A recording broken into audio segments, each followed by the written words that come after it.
Parlons maintenant de multilatéralité dans la coopération, parce que j'ai bien compris que la coopération bilatérale avec la France se poursuit, quand bien même on se trouve sur le terrain de la francophonie qui rassemble plus largement, au-delà de la France et des pays africains. Et parlons d'un grand homme, un diplomate africain, ghanéen en l'occurrence, qui a été le deuxième secrétaire général de la francophonie, de l'Organisation des Nations Unies, issu du continent africain, le tout premier issu d'un pays d'Afrique subsaharienne. Est-ce que vous pensez que Kofi Annan, à travers son travail aux Nations Unies, les différentes organisations des Nations Unies, et plus tard le secrétariat général, je commence avec vous, est-ce qu'on peut estimer que ce travail a été un travail plutôt positif? Il y a des choses qui ont été dites sur Kofi Annan. Beaucoup lui ont jeté la pierre pour la question rwandaise.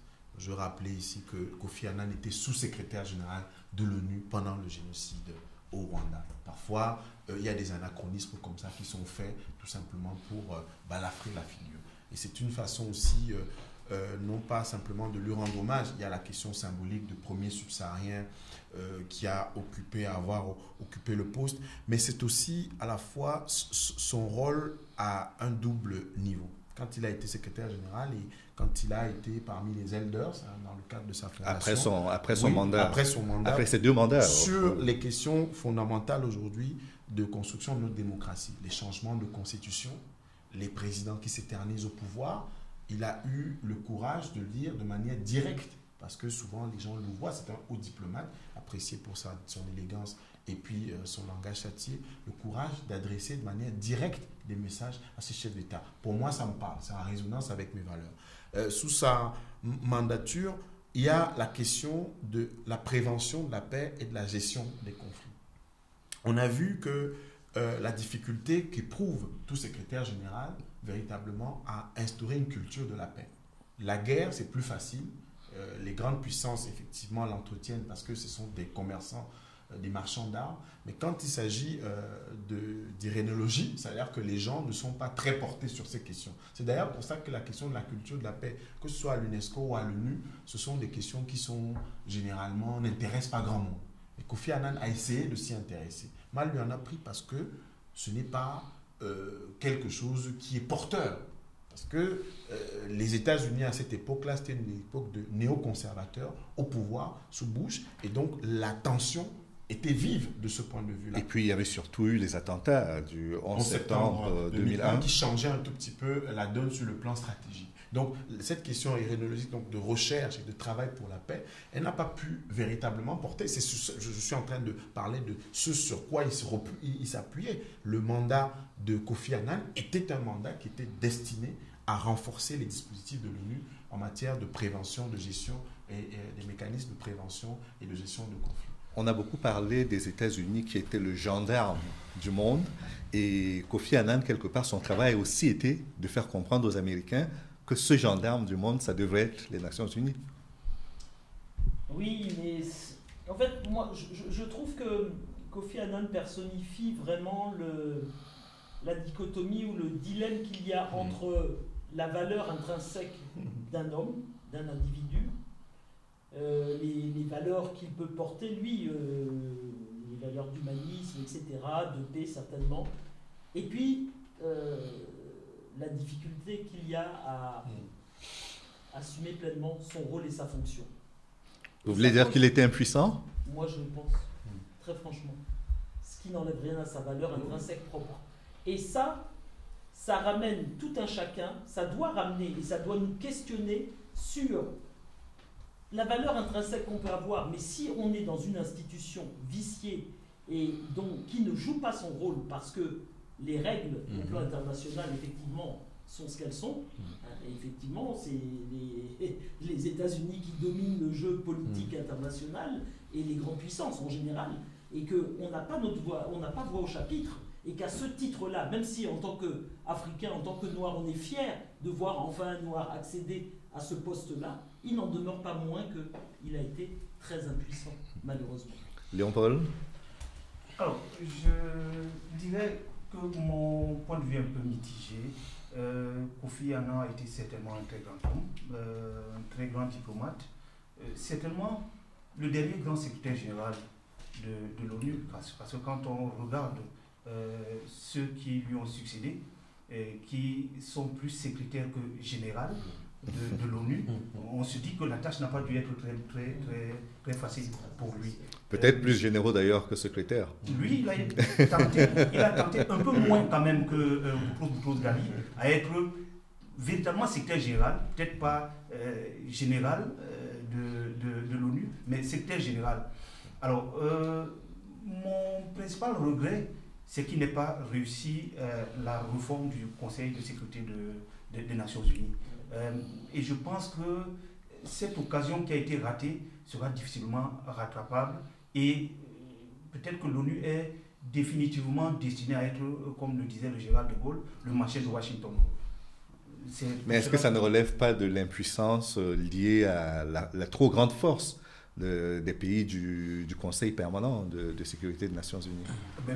Mais c'est justement l'espoir qu'on aurait pu fonder, n'est-ce pas, sur l'opportunité que le tiers-monde et l'Afrique en particulier avaient d'avoir l'un des siens à ce poste de secrétaire général de l'ONU.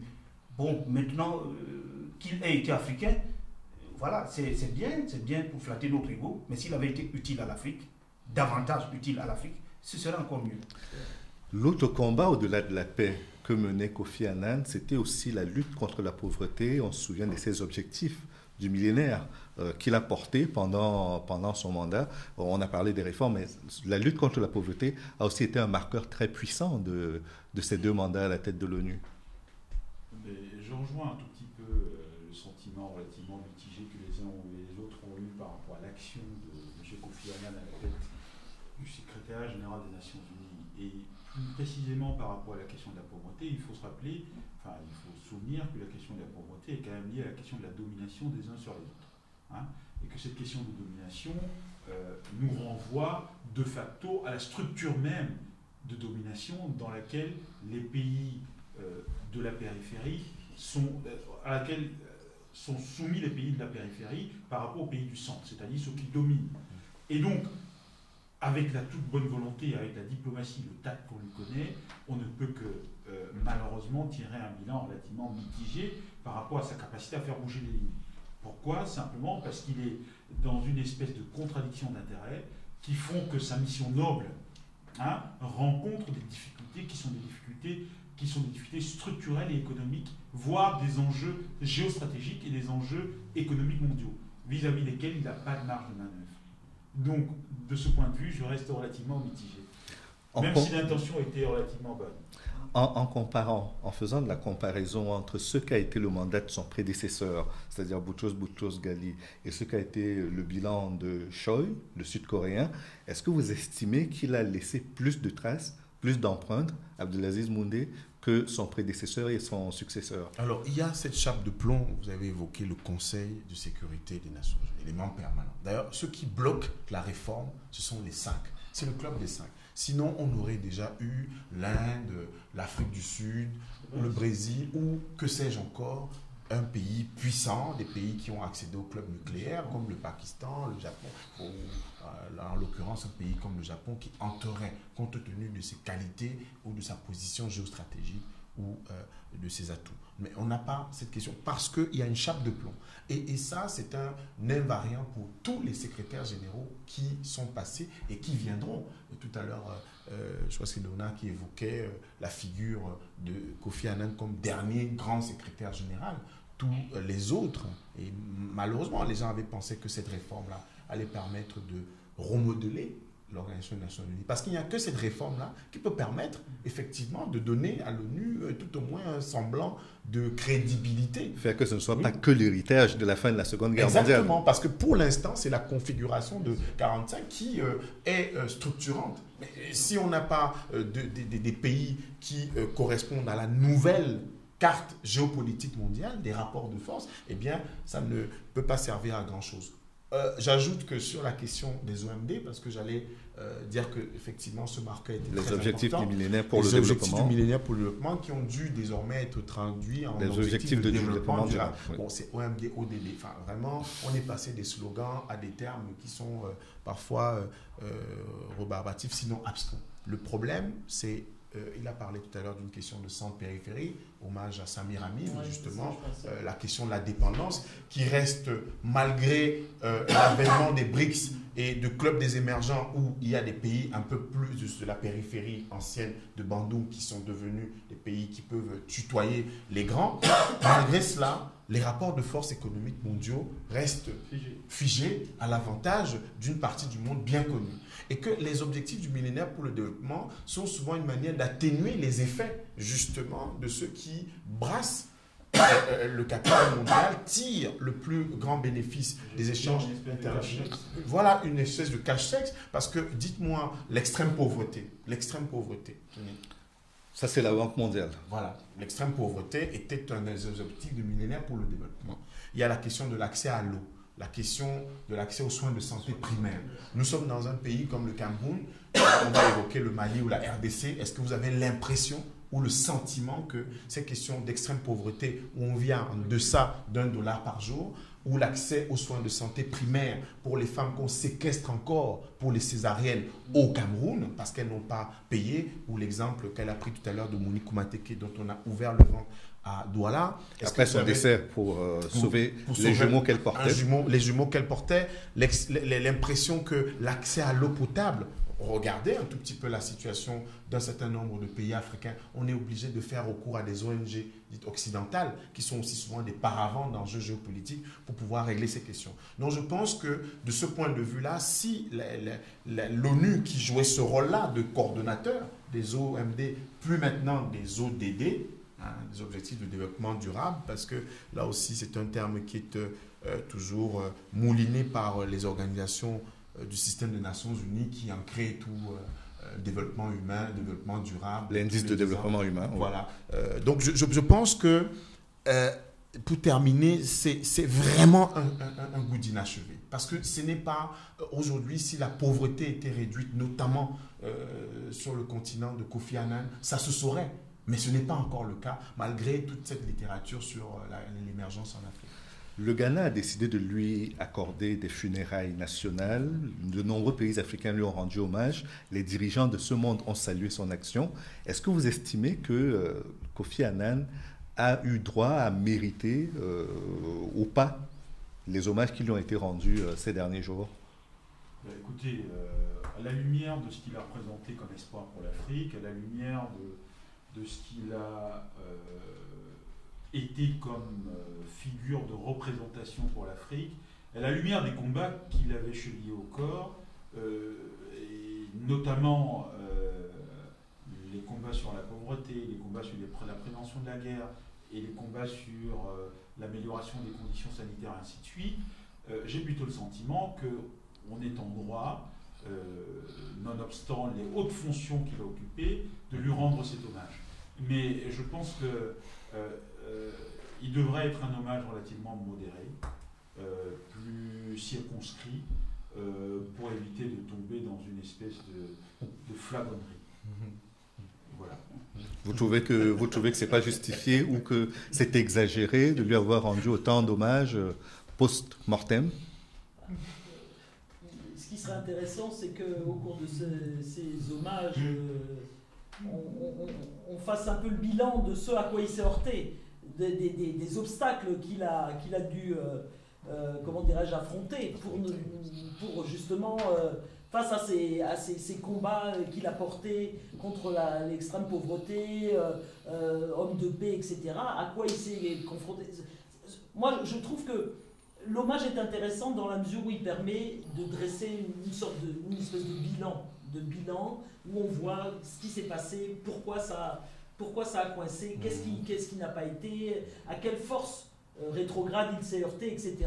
Parce que, bon, sinon, effectivement, on tombe dans l'idolâtrie, comme on sait si bien le faire dans nos pays, malheureusement. Bon, mais à la limite, je préfère que ce soit pour quelqu'un comme Kofi Annan plutôt que pour un certain nombre de nos chefs d'État, dictateurs, et qui ne font que le mal du continent. Donc, je voulais dire un petit mot par rapport au Conseil de sécurité. Moi, je pense que là aussi, rien ne sera donné sur un plateau. Si l'Afrique n'entre pas dans le concert des nations, nous n'aurons pas notre place. Quand je dis nous, c'est au sens large. C'est-à-dire, je dis les BRICS n'auront pas leur place dans ce Conseil de sécurité. Et je pense que l'élément déterminant et qui reste à conquérir, c'est cela, c'est le fait que notre continent puisse enfin entrer dans le concert des nations. Et pour ce faire, évidemment, il faut qu'on se débarrasse de tous nos dictateurs, à commencer par celui du Cameroun qui est un des plus anciens. Là, vous personnalisez presque l'hommage à Kofi Annan. Je dis simplement que elle est temps. En tout cas, je préfère qu'on rende un hommage à Kofi Annan, étant entendu qu'on dit pourquoi, et enfin là où ça a été et là où ça n'a pas été, quelles étaient ses ambitions et pourquoi il n'a pas pu les porter comme il l'aurait souhaité, parce que je pense qu'effectivement, face aux autres secrétaires généraux, c'est vrai que c'est celui qui est le moins, sans jeu de mots aucun, le moins pâle, c'est-à-dire qui laisse une marque quand même, malgré tout, parce que les autres, on a plus l'impression que ce sont des administratifs, hein, ils gèrent l'institution. Mais ça pose aussi la question de l'incapacité d'une instance internationale telle que celle-là à résoudre les grands problèmes du monde. Et vraiment, là, il faudrait que les peuples se mobilisent, parce qu'on ne peut pas avoir une planète à feu et à sang, une planète où l'environnement est complètement ignoré et où aujourd'hui on met en danger l'humanité tout entière, et que cette ONU-là fasse aussi peu de choses, réagisse aussi peu, que des continents aillent à la dérive, que des États décident tout seuls d'attaquer, je pense à la Libye, d'attaquer un pays et de déclencher quasiment une guerre mondiale, et que l'ONU, face à ça, ne fasse rien, que le conflit israélo-palestinien se perpétue dans les conditions que l'on sait, et que l'ONU ne fasse rien, etc. Ça, c'est inacceptable, et je pense qu'il est vraiment temps de réformer de façon très profonde cette instance internationale. Léonard Paul-Ngoï. Si on avait pensé que Kofi Annan serait l'homme providentiel pour l'Afrique, je crois que voilà. Pour le système des Nations Unies déjà, puis après on verra. Le système des Nations Unies, oui. Non, mais ce que je veux dire, c'est qu'il aurait été une bonne carte, un bon atout pour l'Afrique, si l'Afrique s'était dotée, était dotée d'une diplomatie à l'échelle internationale. Il était là, mais ce n'était pas à lui de faire la politique je veux dire, internationale de l'Afrique.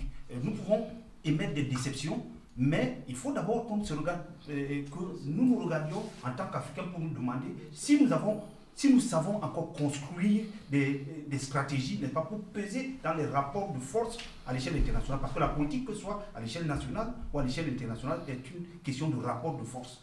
L'Afrique a su jouer, n'est-ce pas, de cet atout, notamment pour obtenir l'émancipation des pays de l'Afrique australe, jusqu'au démantèlement de l'apartheid en Afrique du Sud.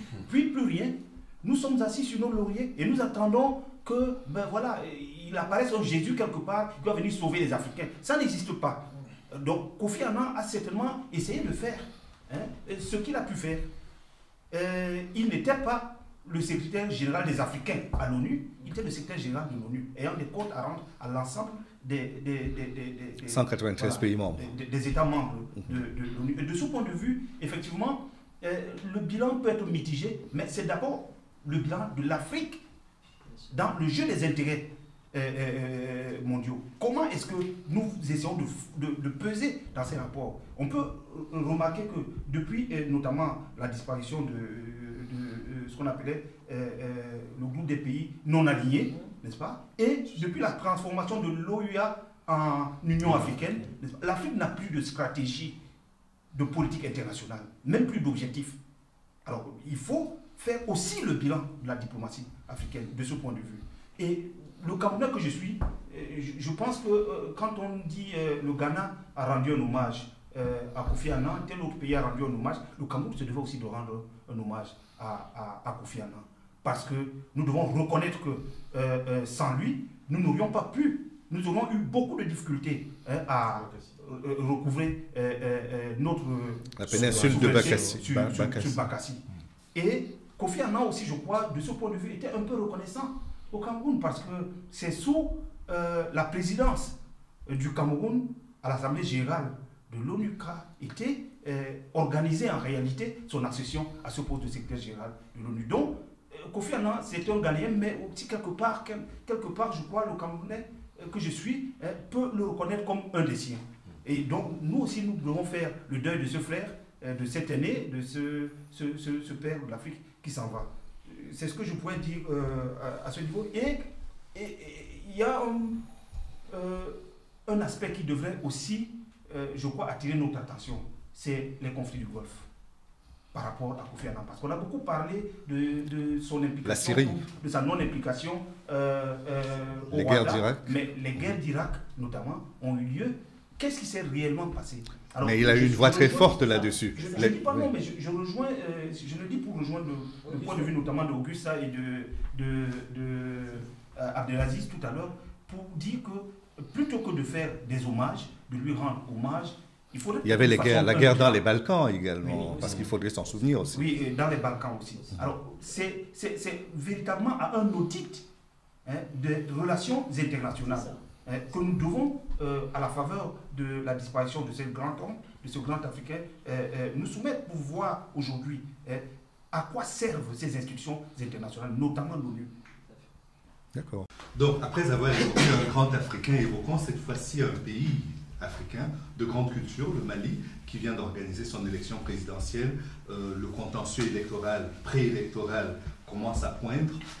On évoque même une crise post-électorale. Je voudrais d'abord, Abdelaziz Moundé, avoir votre avis sur le déroulement de cette élection et surtout les réactions des observateurs. Parce qu'on a vu les observateurs de l'Union européenne, les observateurs maliens également, mais surtout les chefs d'État, les pairs, que ce soit François Hollande, qui était ancien président français, que ce soit Emmanuel Macron ou d'autres chefs d'État africains, ils ont félicité le président Ibrahim Boubacar Keïta avant même que la Cour ait validé sa réélection. Quelle est votre lecture de cette... Je crois qu'il y a eu un précédent malien, c'est un peu comme la tradition sénégalaise de la démocratisation du continent africain. Je pense qu'elle a beaucoup influencé ceux qui ont félicité Ibrahim Boubacar Keïta.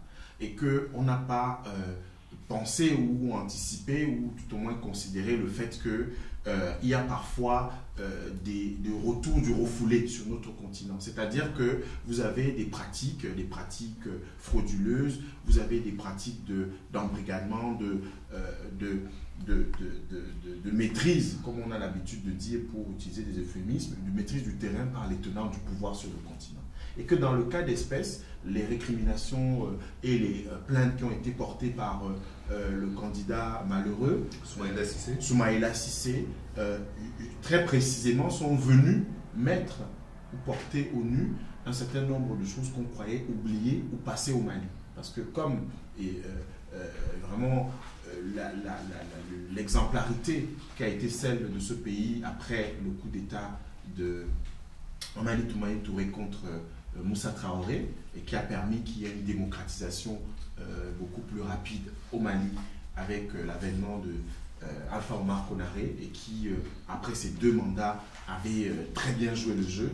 Donc on s'est dit, dans ce pays-là, il faudrait au moins qu'on ait un exemple sur le continent africain. C'est comme ça que j'analyse la réaction des uns et des autres. Et que les récriminations documentées de Soumaïla Cissé, puisque Soumaïla Cissé ne s'est pas simplement contenté de dire ou de crier au loup. Et je rappelle que dans ce même pays, Mali, il y a 2 ans, de manifestations gigantesques et monstres ont été organisées pour s'opposer à un projet qui avait été formulé par le gouvernement. De réforme de la Constitution. De réforme de la Constitution. Donc il y avait déjà des signes avant-coureurs d'une sorte de balafre sur la réputation de la démocratie malienne. Mais qu'est-ce qui a fait que malgré Augusta Epagna, ces manifestations dont parle Aziz Moundé, qui créent une espèce de terrain, de boulevard pour l'opposition, elle n'ait pas pu gagner et faire sortir Ibrahim Boubacar Keïta du palais présidentiel malien à Koulouba?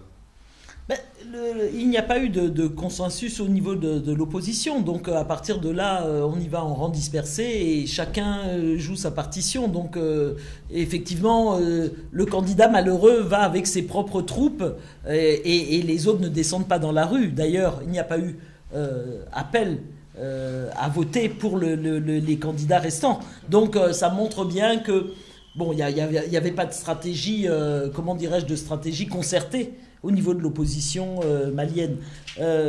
Moi, je pense que je m'inscrirais, enfin, j'aurais quand même, je nuancerais l'analyse d'Abdelaziz, parce que au niveau des observateurs, de ceux qui ont pour habitude d'observer les élections dans nos pays, c'est quasi systématique. Les 3/4 du temps, circuler, il n'y a rien à voir. Incidents, Et d'ailleurs, certes, mais sans incidents. Petits incidents sans conséquences. Oui.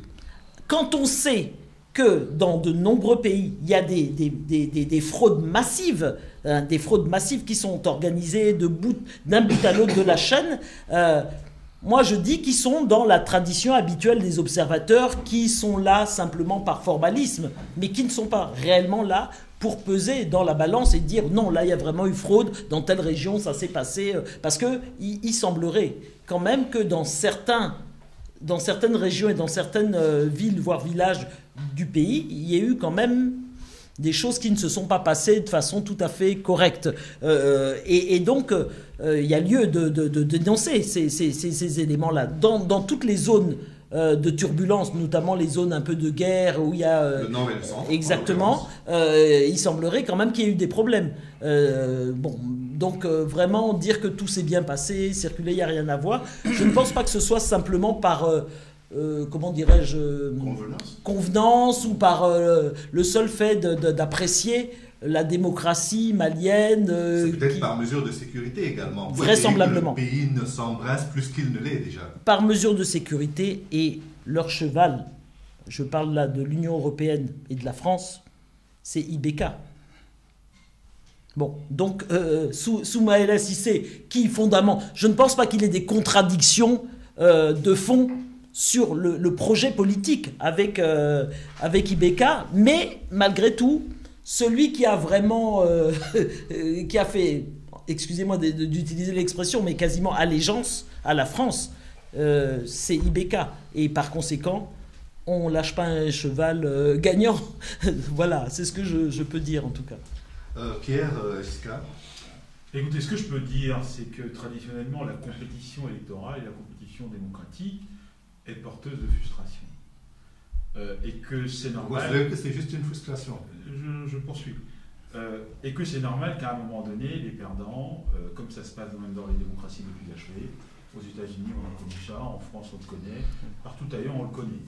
Donc en ce qui me concerne, je n'ai pas de consternation particulière, je n'ai même pas de crainte, puisque cette contestation est prise en charge par des institutions juridictionnelles qui prennent en charge le contentieux et qui sont en train de... Ils l'ont même peut-être déjà vidé. Oui, ils ont estimé que c'était irrecevable. Qu'ils ont prononcé l'irrecevabilité de la contestation, donc c'est plutôt rassurant. Et d'ailleurs, j'ai envie de féliciter à plus d'un titre ce pays qui démontre à suffisance que son processus démocratique qui ne s'inscrit pas exclusivement dans des rendez-vous électoraux est en train de maturer progressivement.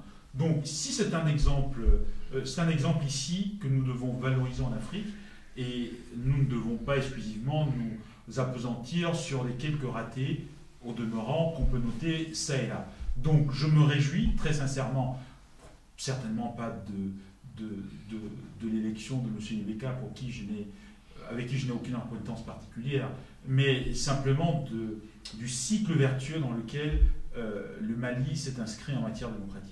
Malgré le fait que les accords d'Alger continuent toujours de ne pas être appliqués. Oui, c'est pour cela que moi j'allais féliciter plutôt Pierre Giscard de se réjouir d'un processus pareil. Il faut vraiment être un professionnel de l'optimisme pour tirer satisfaction d'un tel processus. En réalité, pour être plus sérieux, je pense que les élections qui sont déroulées au Mali, et comme celles qui se déroulent très souvent dans les pays africains, nous démontrent quoi?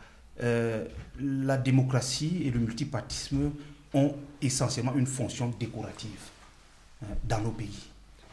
À quoi sert-il de compétir pour choisir un chef d'État quand l'État lui-même, dans son existence, est contesté? C'est la question fondamentale. Oui, avec cette question voilà, du Nord. Du Nord, parce qu'il y a un projet politique. Oui. Il y a un projet de la France et de l'Occident. Un projet de division du Mali.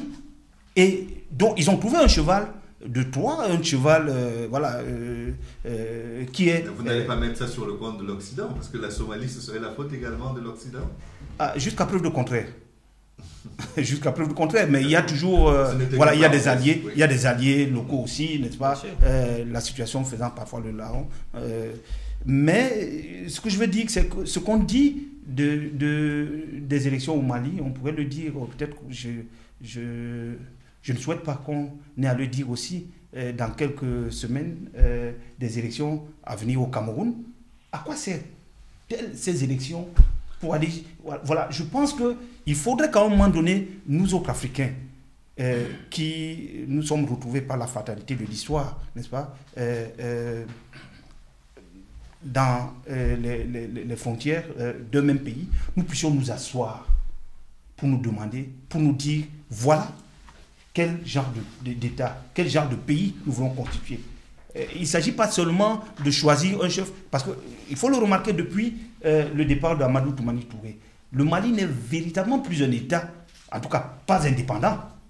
Alors à quoi sert-il de doter un État qui n'a même plus son indépendance, sa souveraineté véritable d'un chef? Il a du mal à exercer son autorité, en tout cas, sur 2/3 du territoire, ce qui est déjà un vrai problème en soi. Bien sûr. Voilà. Donc il y a déjà ce problème, il y a le problème de l'État, et il y a le problème de la démocratie. Et je constate là aussi que ce problème de la démocratie se pose avec plus d'acuité en Afrique, dans les pays francophones. Parce que quand on regarde, la Gambie n'est pratiquement... pas oui, non plus. Oui, mais la Gambie a connu au moins une alternance. Je veux dire que quand on va voir, presque depuis ce qu'on appelle le vent de l'Est, la chute du mur de Berlin en 90, l'ensemble, la quasi-totalité aujourd'hui des pays anglo-saxons d'Afrique ont connu des alternances politiques démocratiques, n'est-ce pas? Et les seuls qui résistent à la culture démocratique et à la pratique de la démocratie sont les pays africains. Et cela se fait avec la complicité très active de la France, et qui se passe souvent sous la forme de satisfecit aux élections, de reconnaissance de lettres de félicitations, avant même que les contentieux électoraux ne soient vidés. Il faudrait que ça cesse à un moment donné. Nous allons quitter, peut-être un dernier mot. J'avais juste une petite réaction. Oui, parce que vous avez été... Non, pas fondamentalement pour ça, mais... Aimablement. Plus une réflexion de fond. Oui. Dans le propos qu'il a tenu tantôt, il semblait... Léon-Paul Goué. Monsieur Goué a tenu, il semblait postuler que l'intégrité territoriale était un prérequis pour l'organisation d'une élection, d'une votation démocratique. Est-ce que c'est bien ce que j'ai compris? Non, oui et non, en réalité, parce que l'exemple de la Côte d'Ivoire nous parle. Alors, si l'intégrité territoriale... Celui du Cameroun... Mais oui. Donc, j'ai pas bien compris. Les élections n'ont pas encore eu lieu. Mais elles auront lieu. Oui. Et on sera dans un contexte où l'intégrité territoriale... Si l'intégrité territoriale n'est pas véritablement assurée, on peut toujours pronostiquer que je veux dire, les résultats débouchent sur des contentieux. Il faut justement donner de la souveraineté à l'émanation populaire, de la volonté populaire, pour pouvoir faciliter, pour pouvoir donner les leviers au pouvoir qui sera installé, de construire justement cette intégrité. Si on pose comme préalable qu'il faut une intégrité territoriale avant même que la dynamique de la démocratie se mette en route, ben c'est un peu l'histoire de la poule et du coq. Hein. Ouais. Merci beaucoup. Dernier mot. Oui, dernier mot, c'est pour le Mali, deux choses. La question de l'intégrité, puisqu'on en revient, ça doit être une priorité de l'Union africaine. Pourquoi je dis Union africaine? Parce que c'est un cheval de Troie. Ce sont des chevaux de Troie qu'on utilise pour... C'est qu'il y a le principe de subsidiarité qui fait que c'est vrai que c'est l'Union africaine, in fine, qui devrait s'en occuper, mais ce sont les États d'Afrique de l'Ouest, la CEDEAO, qui devraient s'en occuper. Pourquoi je parle de l'Union africaine à ses rôles? Moi, je parle parce que dans le cadre de la CEDEAO, il y a des contradictions internes, des pays qui vivent les mêmes choses. Et vous savez que il y a beaucoup de puissances qui instrumentalisent les questions religieuses sur le continent. La question de l'islamisme en Afrique, que ce soit au Nigeria, au nord Cameroun, au Niger et au Mali, elle est effective depuis très longtemps. La question des djihad, la question du rigorisme, du salafisme sur le continent existe. Mais c'est son instrumentalisation géopolitique qui pose problème. Et quand tout à l'heure on évoquait le Conseil de sécurité et Kofi Annan, c'est un vrai problème sur le continent. La preuve, c'est que c'est devenu l'agenda numéro 1 sur le continent. La question de la sécurité. Et je pense que... Reléguant ainsi les questions d'austérité, voilà, bien sûr, bien sûr. S'agissant les questions sociales, les questions etc. sociales. En général. Parce que si Ibeka est aussi porté par la France et l'Occident, c'est précisément parce que ceux qui ont prêté main forte, dit-on entre guillemets, au Mali, c'est l'armée française. Ibeka a organisé des sessions de veau d'or à la France. Ils sont toujours là. Voilà, pour dire merci à la France, alors que précisément dans ces terroirs-là, l'Azawad, etc., ceux qui revendiquent une souveraineté, c'est aussi sous le sceau, justement, de ce rigorisme et de ce salafisme islamique. Donc, il faudrait que, de manière très claire, comme disent les anglo-saxons, we address the issues, que le problème soit posé de manière très claire sur le plan de l'Union africaine. Parce qu'à la CEDEAO, vous allez avoir les Sénégalais, les Maliens et les Nigériens qui vont s'étriper justement parce qu'il y a les Nigérians. Oui, et les Nigériens qui vont s'étriper à cause de la sensibilité religieuse. Mais que si c'est posé au niveau de l'Union africaine, que ces questions-là, qu'on puisse véritablement en discuter entre Africains. Mais n'oubliez pas, Abdelaziz Moundé, que cette crise a été exacerbée également parce qu'il y a une intervention en Libye. Oui, qui a fait bien que évidemment. c'est pour ça que je parle Non, de... mais le foyer d'instabilité est parti de la Libye. Bien sûr, mais ça pose la question de, une fois de plus, de la souveraineté. Et l'Union africaine ne jouera pas. Est-ce qu'elle a réglé un seul conflit au niveau du continent? De même que l'OUA n'avait réglé aucun des conflits qu'on a pu connaître. L'OUA avait réussi quand même à obtenir l'indépendance de la Namibie, à obtenir la fin de l'apartheid. Est-ce que c'est vraisemblablement l'OUA? Est-ce que c'est l'OUA? Est-ce que c'est l'OUA? En tout cas, le bilan de l'OUA est totalement, est tellement peu positif, et celui de l'Union africaine ne l'est pas plus. Quel conflit à l'échelle du continent ils ont réussi à régler? Ils sont en train de contenir la crise de Somalie. Non, mais ça pose quand même le problème de la question de l'organisation de la sécurité à l'échelle du continent. Comment est-il possible que des bases militaires françaises puissent encore avoir pignon sur rue? 4500 militaires chinoises, absolument, 4500 militaires français qui sont dans la région, qui sont au Mali et qui sillonnent toute cette région-là. C'est pas normal. Ce n'est pas normal. Ça n'est pas normal. Vous parlez de la question de la diplomatie à l'échelle africaine. Je pense que c'est le défi de notre génération.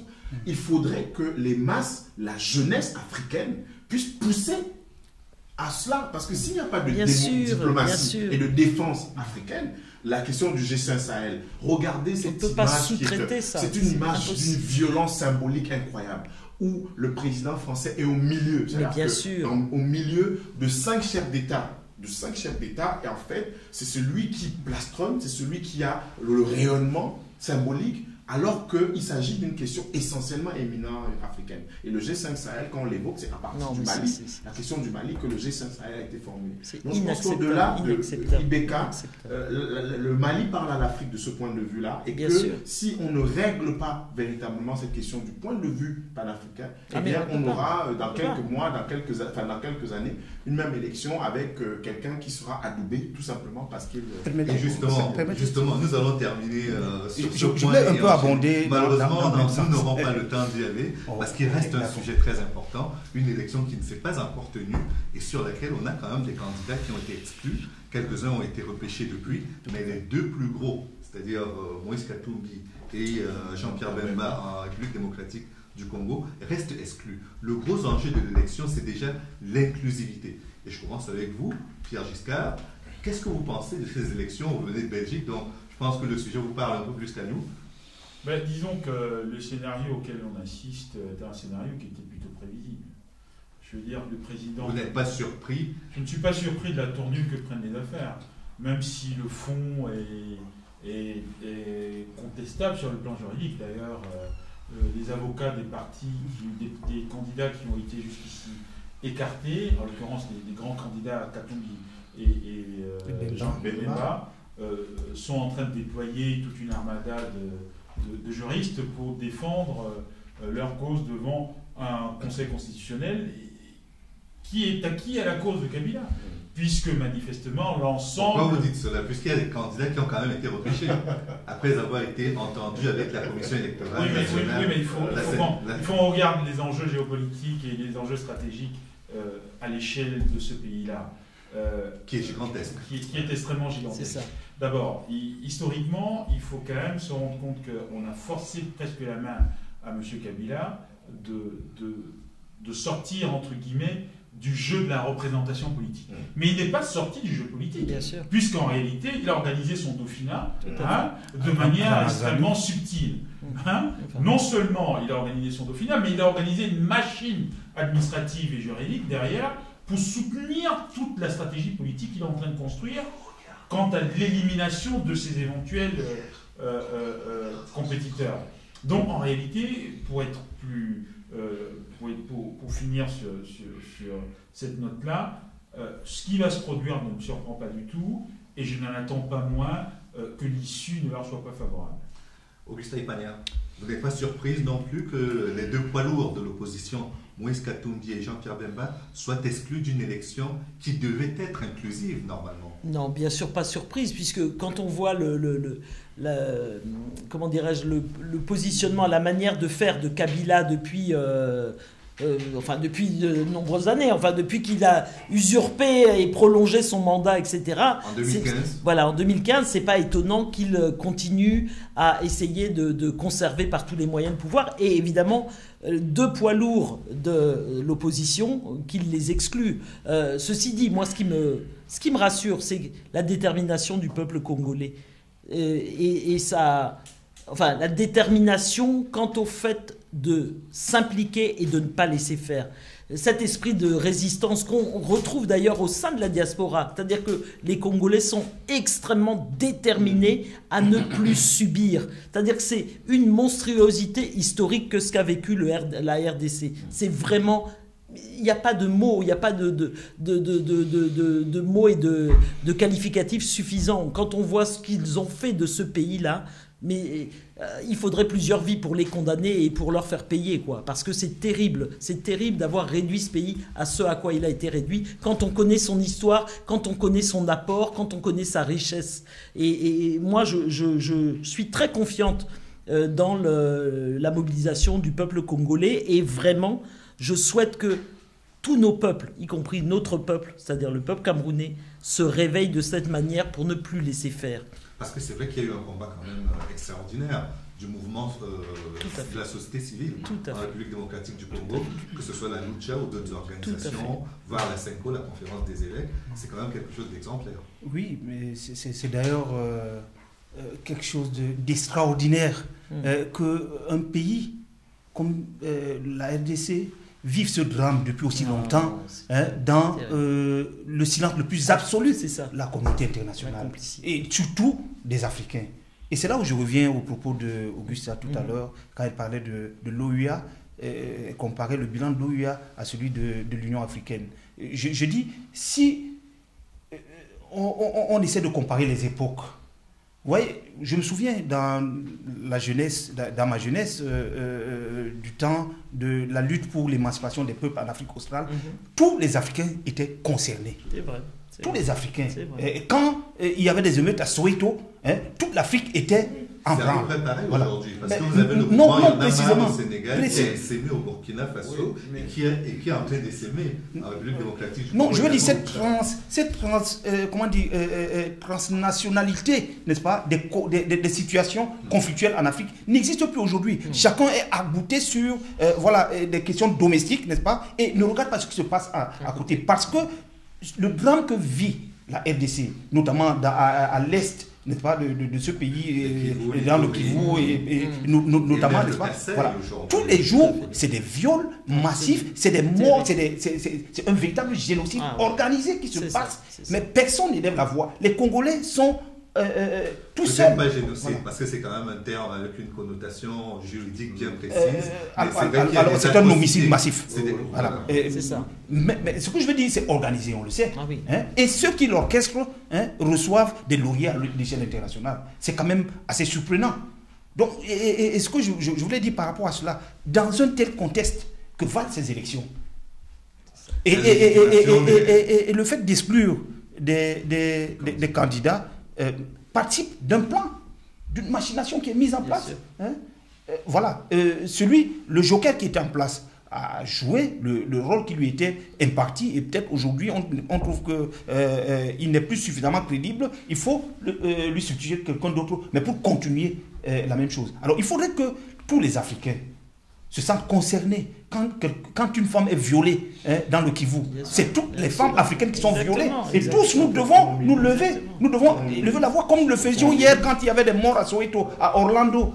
Nous avons oublié cette époque-là. Et je dis, l'OUA avait peut-être réussi cette mobilisation panafricaine, et l'Union africaine aujourd'hui a entre autres passif, n'est-ce pas, d'avoir mis cet aspect sous les témoins. Mais est-ce que l'exclusion, puisque personne ne semblait véritablement surpris du fait que certains poids lourds soient exclus, est-ce que ces exclusions ne répondent pas à un agenda judiciaire ou juridique suffisamment précis? Les règles ont été respectées en matière d'exclusion. Kabila fait du Poutine. Kabila va revenir au pouvoir après le mandat de Ramazani. Vraiment, c'est le secrétaire, je pense que c'est ce que Pierre Giscard semblait évoquer dans son propos. Il fait du Poutine. C'est-à-dire qu'on maîtrise, on contrôle le processus. On a été dépossédé, puisqu'on parlait des rapports de force. Ils ne se sont pas attendus au Congo à ce qu'il y ait un mouvement social comme celui-là, repris par l'Église par après, et la société civile, qui a finalement eu raison de Kabila. C'est-à-dire que même les tentatives pour s'accrocher qu'il a multipliées n'ont pas porté, puisque véritablement il a été poussé jusque dans ses derniers retranchements. Il n'avait pas anticipé une libération comme celle de Bemba. Il ne s'imaginait pas que à cette époque-là, avec la mort de Tshisekedi, qui restait Étienne Tshisekedi, puisque le fils a repris Félix, Étienne Tshisekedi, leader historique, opposant historique en République démocratique du Congo et dans l'ex-Zaïre, eh bien il n'avait pas anticipé cela. Donc il y a des données qui viennent s'ajouter au fait que Katumbi, qui était véritablement le danger face à ce pouvoir Kabila, eh bien Katumbi a été mis hors jeu par des mécanismes tout aussi légaux. Enfin, c'est une question d'instrumentalisation de la justice pour mettre sur le côté des adversaires. Mais le plus important, pour revenir à ce qui a été dit, c'est que les facteurs d'instabilité du Congo se sont renforcés avec l'exclusion de Katumbi et de Bemba. Parce qu'il ne s'agit pas de n'importe qui. On a un gouverneur d'un État comme le Katanga, qui en l'occurrence ex-gouverneur, Moïse Katumbi, le président du club, le tout-puissant Mazembe. On a Bemba, qui a été un chef de guerre, dont le père a été ponte du régime, de l'ancien régime Bemba Sarlona, un beau-fils de Mobutu. Donc, des gens qui ont une emprise incroyable et certaine dans ce pays-là. Donc, vous avez des gens qui contrôlent le pays, une grande partie de la RDC. Et vous avez ces partis instables qu'on a évoqués tout à l'heure, l'Ituri, les deux Kivu, qui sont tenus par des bandes armées. Des bandes armées, pourquoi pourquoi la communauté internationale, entre guillemets, ou d'autres pays ne s'y intéressent pas? C'est parce que les gens exploitent leur richesse tranquillement. Bien sûr. Parce qu'il n'y a pas intérêt à mettre en lumière un pays ou une situation dans un pays où on fait des affaires, business as usual. Quand vous avez votre téléphone portable, il fonctionne tout simplement parce que un certain nombre de multinationales, que je ne veux pas citer ici, un reportage, une enquête de France 2 a porté au nu et révélé les pratiques, eh bien, vous avez le coltan, la matière première de ces téléphones portables, qui sort par toutes les voies de la RDC. Et donc, il y a également l'industrie aéronautique. La fabrication des avions. Des avions qui en bénéficient. Pourquoi vous voulez que les gens se plaignent quand s'il y avait des obstacles? On aurait ces multinationales qui auraient fait du lobbying pour que la situation se règle en RDC. Donc vous nous dressez le tableau apocalyptique d'une situation prévisible. Non, on a dit que c'est un scandale géologique, mais c'est un scandale humain et géopolitique. Et c'est pour cette raison que la question, tout à l'heure je parlais de la question de la sécurité au Mali comme étant une question panafricaine, globale. La question de la RDC est une question géopolitique et humaine sur le plan africain. Parce que c'est le centre de l'Afrique, c'est le cœur géographique. C'est le cœur géographique du continent. Léopold II qui en a eu la possession de manière scandaleuse, le roi des Belges, etc. Ce pays qui a subi toutes les... C'était sa propriété privée. Toute la propriété privée, toutes les affres. La question de la ligne Congo aussi, et puis surtout les mains coupées du Congo. Je rappelle qu'il y a encore quelques jours, il y a un scandale en Belgique où des groupes racistes chantaient « Le Congo est à nous, les mains coupées ». Donc ça veut dire que la question du Congo, il a dit tout à l'heure, doit préoccuper de manière éminente les Africains. Absolument. Parce qu'un triplement de questions, la question des matières premières. Exorciser la malédiction des matières premières, c'est s'occuper de la question de la RDC. Les questions de stabilité politique dans un État, la question de la RDC, les questions de droits des femmes. Comment on peut faire de la femme un instrument, une chose, une chosifiée. On a chosifié les femmes là-bas. Donc je pense que c'est une question qui va encore nous préoccuper pendant longtemps avec la mise à l'écart de ces deux personnalités et surtout le contrôle par le système Kabila du processus électoral jusqu'à ce que, effectivement, Ramazani fasse son mandat et que Kabila puisse revenir par des voies détournées. Augustin Ipania, nous assistons depuis quelques années à une certaine forme de judiciarisation de la vie politique qui consiste à exclure les candidats qu'on estime les plus gênants. On l'a vu en Côte d'Ivoire, on l'a vu dans d'autres pays, et le dernier exemple que nous avons en tête, c'est ce pays, la RDC dont nous parlons. Est-ce que vous avez l'impression que c'est une tendance de fond qui tend à se normaliser, à se pérenniser aujourd'hui sur le continent africain? Oui, certainement, parce qu'effectivement, ils essaient de convenir aux normes internationales, aux manières de faire de la politique, aux manières de bienséance. Mais tout ça, c'est comme le disait mon frère... Léonard. Oui, oui. Tout ça, c'est du vent. Ce sont des paravents qui, effectivement, évitent que l'on...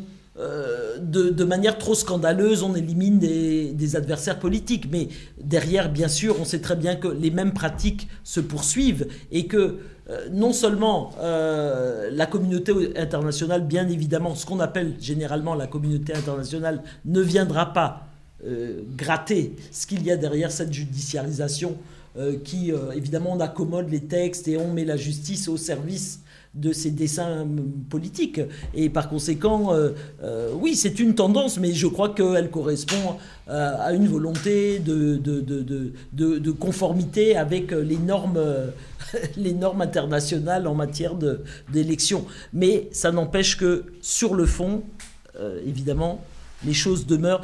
Ce qui est, moi, j'insiste là-dessus, je profite vraiment de l'occasion pour dire qu'il est important et la seule manière de radicalement être en rupture avec ces systèmes-là, c'est que les peuples s'en mêlent. Et il y a un réveil. Moi, je suis quand même optimiste dans tout ce pessimisme-là dont on a pu parler au cours de cette heure et demie. Je suis optimiste parce que les peuples se réveillent, non seulement sur le continent, mais en diaspora également. Il y a des mobilisations, les Gabonais, les Congolais, les Togolais, les Maliens, etc. Les Camerounais seraient peut-être ceux qui sont aujourd'hui les plus en difficulté en termes de mobilisation. Et il est temps qu'on se réveille parce qu'on a une histoire glorieuse en matière de résistance et je crois qu'il ne faut pas qu'on fasse mentir notre histoire.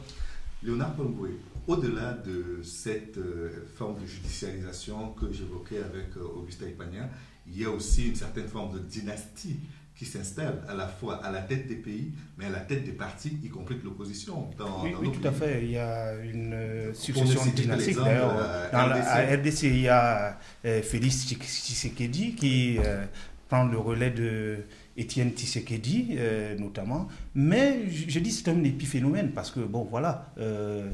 on a eu bouche père, bouche fils, sans que cela ne prête à confusion. Ce qu'il faut, je crois, ce qui doit attirer notre attention davantage, c'est les lignes de fond. Quelles sont les logiques qui sont derrière?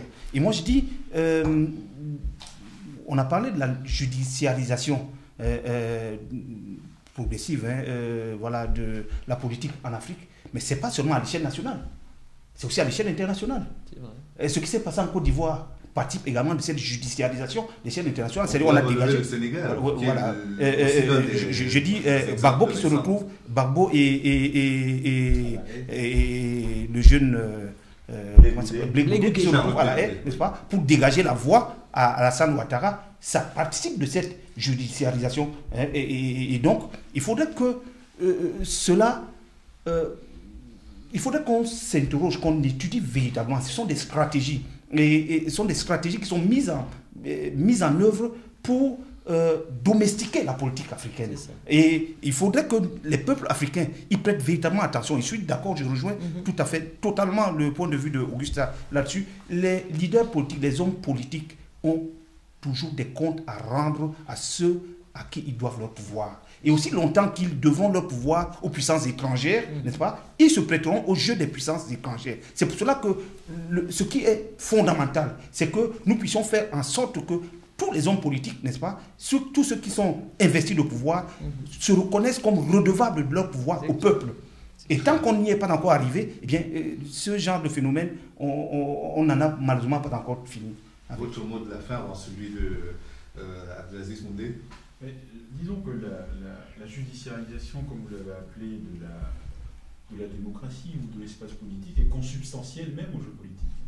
Je veux dire, la question... Mais elle ne prenait pas autant de place que nous le voyons ces derniers temps. Mais je disais qu'elle était consubstantielle pour une raison simple, c'est que le principe même de la loi électorale, ceux qui gouvernent l'utilisent à dessein pour eux. Donc, quand vous regardez le découpage électoral, même dans les pays démocratiques les plus avancés, il vous apparaît clairement qu'à un moment donné, au travers d'une forme de découpage électoral, de l'organisation de la loi électorale, on veut mettre certains je ne dirais pas opposants, mais cela ne nuit pas à l'inclusivité, cela dit. C'est-à-dire que vous avez quand même le droit de concourir. Oui, mais sauf que les contextes sont différents. Le parallèle que je veux établir, c'est que la pratique de la politique est consubstantielle au fait qu'on recherche des voies et moyens qui sont des voies normatives pour éliminer des adversaires.